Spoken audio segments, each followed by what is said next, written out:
नमस्कार, मैं हूं धर्मेंद्र। आप देख रहे हैं ऑनलाइन न्यूज इंडिया।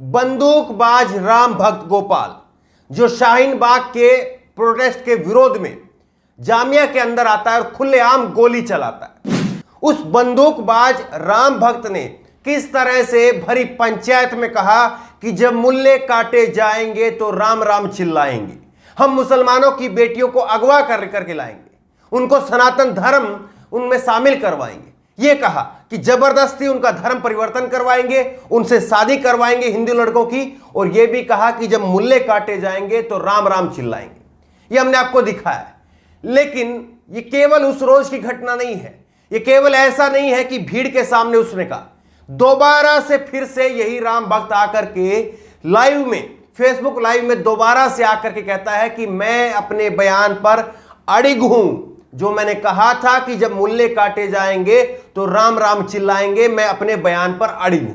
ये दोबारा से इसने फेसबुक लाइव में आकर के कहा।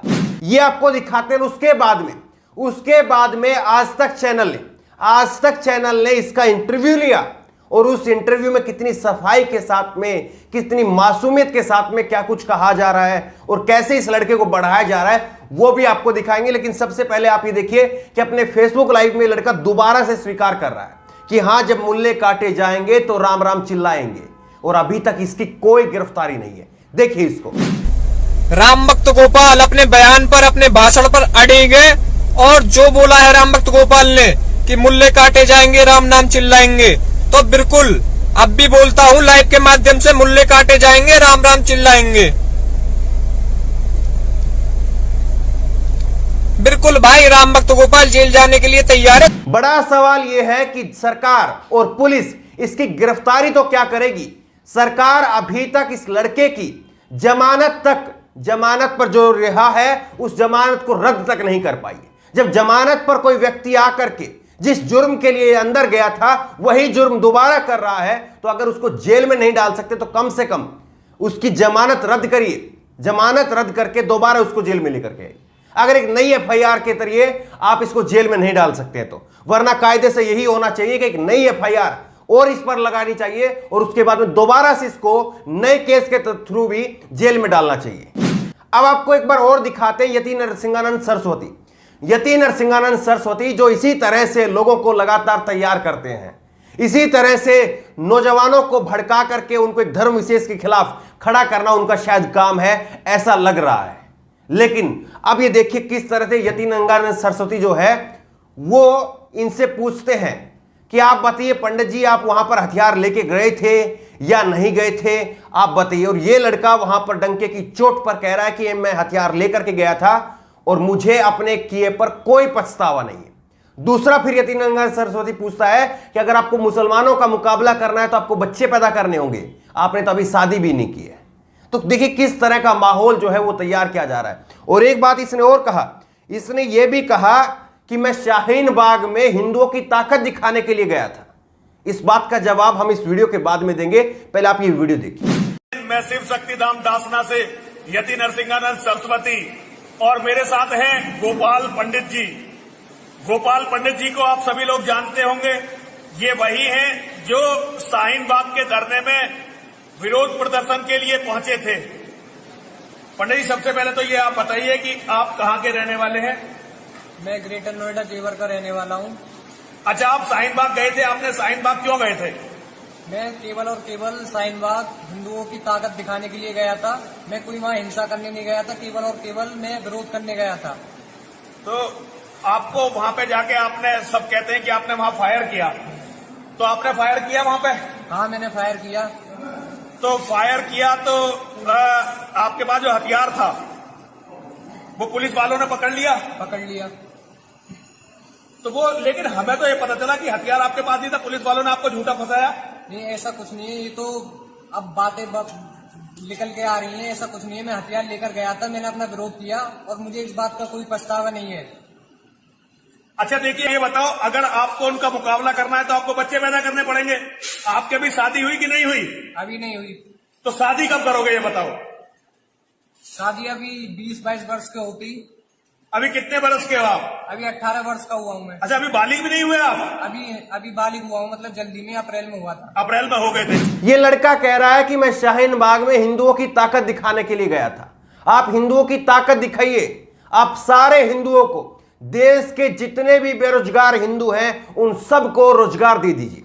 उन सबके घर में हर महीने के 20-20, 30-30, 25-25, 50-50 हजार रुपए आएंगे।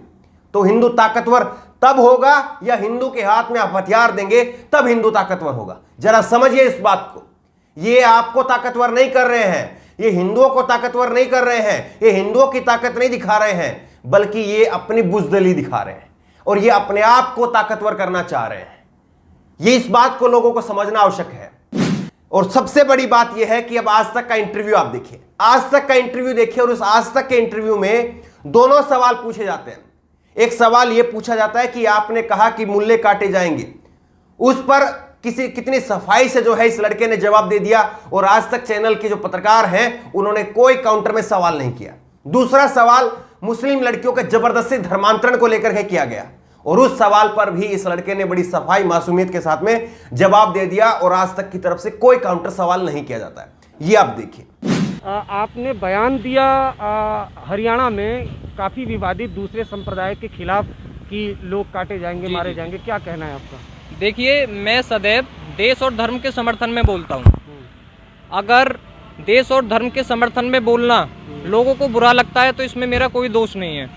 नहीं, तो आपने तो बोला ना दूसरे संप्रदाय को कि काट देंगे, फाड़ देंगे, इस टाइप की बातें कही आपने। देखो, वहाँ मैंने मुल्ला शब्द का उपयोग और प्रयोग किया था, तो मैं ये कहना चाहता हूँ मैंने वहाँ कोई मुसलमान शब्द का प्रयोग नहीं किया। मेरी लड़ाई किसी धर्म या मजहब से नहीं है, मैं उनके खिलाफ हूँ जो देश विरोधी हैं।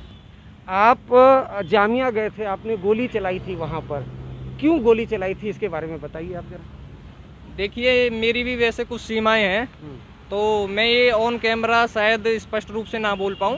केवल वहाँ मैं देश विरोधी लोगों को एक संदेश देना चाहता था कि अभी इस देश का युवा खोखला नहीं हुआ है कि तुम इस देश में देश तोड़ने की बात करोगे और हम शांति से बैठ के देखते रहेंगे। सबसे बड़ा सवाल यह है, क्या देश के लोग इन जैसे जहरीले लोगों को, इन जैसे जहरीले लोगों को पहचान नहीं रहे हैं? इन जैसे जहरीले लोगों को पहचानिए, चाहे वो किसी भी धर्म के हों, किसी भी समुदाय के हों, चाहे वो किसी भी पार्टी के हों। जो नेता, जो लोग, जो भी समाजसेवी लोग अपने आप को जो कहते हैं, अगर वो किसी एक धर्म विशेष की बात करते हैं तो उनको नकारिए, उनके साथ मत खड़े होइए। अगर कोई ये कहता कि मैं सिर्फ और सिर्फ मुसलमानों की बात करूंगा, मैं सिर्फ और सिर्फ हिंदुओं की बात करूंगा, और उसके बाद में वो ये भी कहता है कि मैं सिर्फ मुसलमानों की बात करूंगा और हिंदुओं को गाली दूंगा, और मैं हिंदुओं की बात करूंगा और मैं मुसलमानों को गाली दूंगा, ऐसे नेताओं को नकारिए। ऐसे नेता लोग चलते फिरते बम हैं, सरकारी बम है। ये सरकार की सह पर पल रहे हैं। सरकार चाहती है कि ऐसे लोग लगातार जिंदा रहे, फलते फूलते रहे, और सरकार के ऊपर कोई सवाल ना उठे। जो मुद्दे आपके मुद्दे हैं, जिन पर बड़ी मुश्किल से लोग सवाल उठा पाते हैं, उन मुद्दों के ऊपर कोई सवाल ना उठे। इसलिए सरकार अपनी शय पर ऐसे लोगों को, चाहे वो इस धर्म के हो चाहे वो उस धर्म के हो, सरकार ऐसे गुंडों को पालती है। अगर ऐसा नहीं होता तो बताइए अभी तक ऐसे लोगों की गिरफ्तारी क्यों नहीं होती? ये हिंदुस्तान न केवल मुसलमानों का है न हिंदुओं का है, ये हिंदुस्तान सबका है।